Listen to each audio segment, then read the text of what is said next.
DOH tinututukan ang paghahanap sa aktibong mga kaso ng tuberculosis. Umaabante sa balita si Abante reporter Andrea Salve. Pinaigting ng Department of Health o DOH ang active case finding o paghahanap sa mga aktibong kaso ng tuberculosis sa bansa.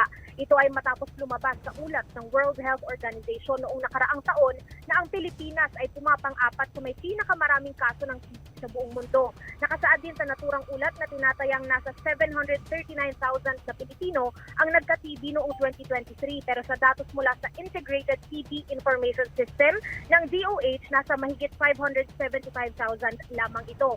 Ayon sa ahensya, nangangahulugan ito na maraming pasyenteng may TB ang hindi pa naitatala at marahil ay hindi nagagamot.